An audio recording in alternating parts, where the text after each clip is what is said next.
Hey folks, today we're doing something a little bit non-standard for us. During a recent live stream, I had a request to transcribe the guitar solo from a Mipso song, which as you may or may not know, they're kind of fringe bluegrassy. They have a lot of like pop elements. I'm not saying that's good or bad or anything, I'm just saying that's what they are. I took the request. I decided that I'd do it.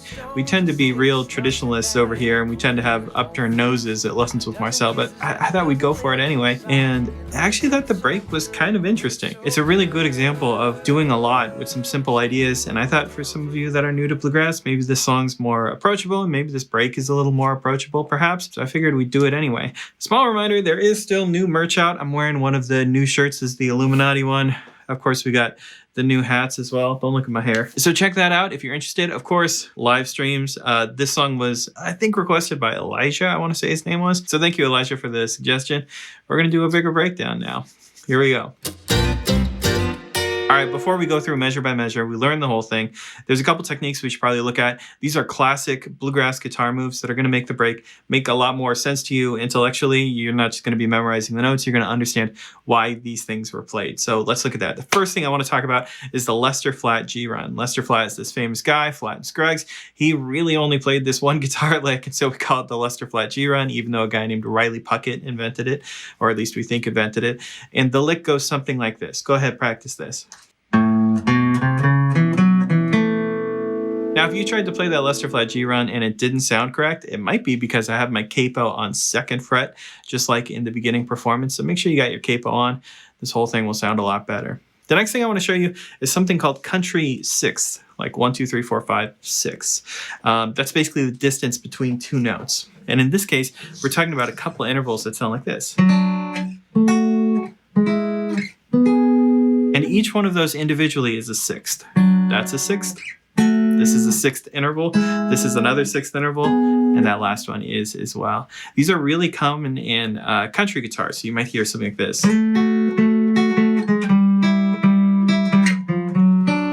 That would be like a classic 6th lick. So these are the 4 that you have to know to play this song. They go something like this.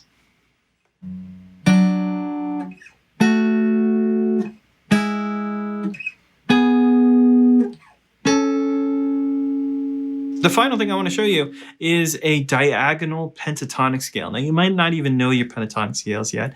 That's all right. But this diagonal scale is a really good way to move up and down the neck. And if you spend more time with the guitar, I promise this will be useful at some point. So I'm going to show you this big diagonal scale, even though we're just going to use a tiny portion of it. The scale looks like this.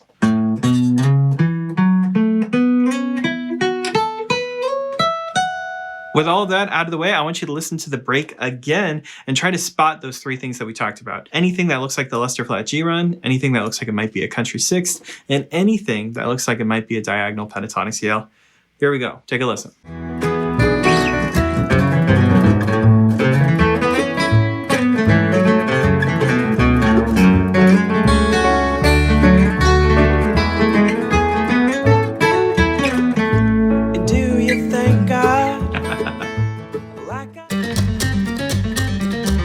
Cool. If you made it this far, you're ready for the breakdown. So let's get your guitar out. Remember capo 2nd fret, like I said before. Let's learn this first phrase. So the very first measure is a pickup measure. And this measure kind of happens before the form starts. It's almost like they're shaking hands, the piano solo and the guitar solo. And so he's playing over the form a little bit, interrupting the piano solo a little bit before the chord changes for his break actually start. And this first lick you can see is kind of a little variation of that Lester Flatt G run. So that original lick was this. And he's kind of memeing on that a little bit, you know? He's doing something new with it. That's what that first lick sounds like. So I'm doing a hammer on, index finger to middle finger, downstroke, upstroke on the D string, downstroke, pull off, 1st fret to open, I'm using my index finger, then up, down, up. That's open, 2nd fret, 3rd fret. I'm using my middle finger and my ring finger. And that's that first lick. You'll notice that these two initial notes, if you look at the rhythm, they actually are 16th notes. They're faster. And that's why there's that rushing feeling. Ba-da, ba-do, ba-da-da-da.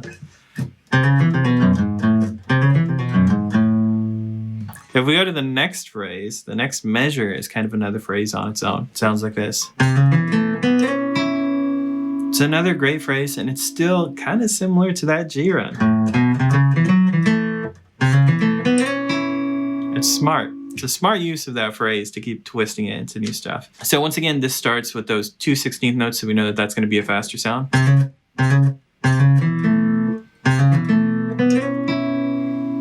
Cool.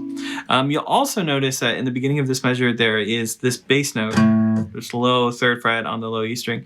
That's in parentheses there. It's not in parentheses because it's a ghosted note. It's in parentheses because it's tied over, as in that note is just quietly, still ringing in the background. That's all that's telling you. And the same is true for the end of this measure. Going into the next measure, you'll see 3rd fret on the B string is still written. That's because it's just quietly ringing out. Let's actually do the next 2 measures in a row because this phrase kind of bleeds over.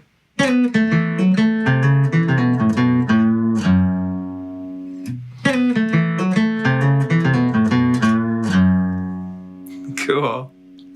So once again, we get this 2/16 notes, so we know that this first 2 notes are going to be quicker.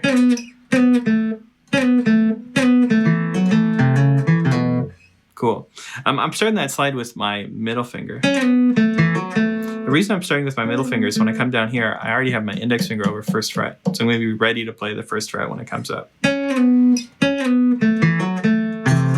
I'm ready right there. I'm ready for the 1st fret.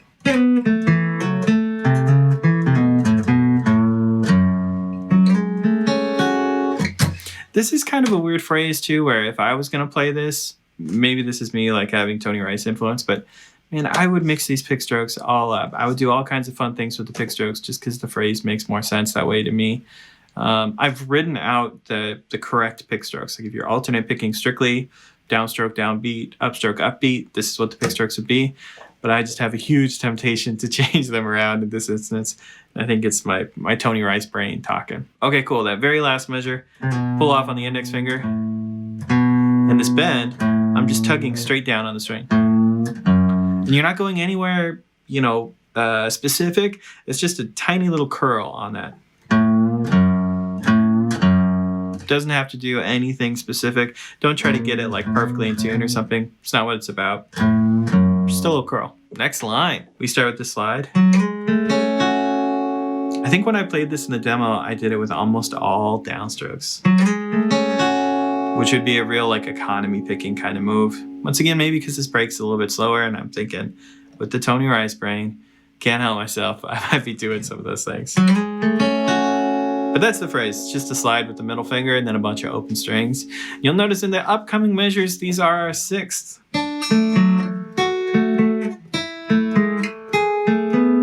Every single one of those I'm playing with a down, up, down, down, up, down, down, up, down, down, up, down, down, up, down, down, up, down. You notice the very last one is a slide too. That's going to work out perfectly if you're using the right fingers. So for the first one, I'm using index and middle. For the next one, it's pinky and ring. Index and middle, pinky and ring. And I slide with my ring. And my middle finger is set to grab this next note, and then this hammer on. All my fingers are ready to go on that one. This last slide, and I end up on my index finger just perfectly. So anyway, that's a lot. I know I jumped ahead there. We have the 6th, slide. And you'll notice that this slide is part of that big diagonal scale.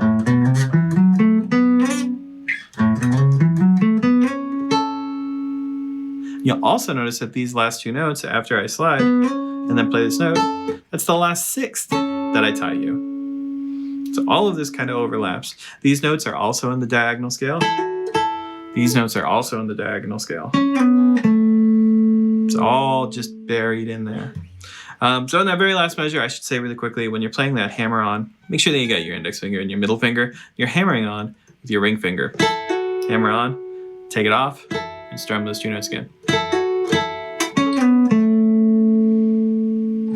That's the breakdown. All right, now that you've gone through all that, we're going to play the break with the tab up above so you can practice along. Remember, if things are a little bit too quick, you can hit that settings wheel and you can change the playback speed to something a little bit more reasonable. Of course, just like always, this tab is for free at lessonswithmarcel.com. So definitely go there if you want to get the tab for free. Anyway, here we go. Here's the play along.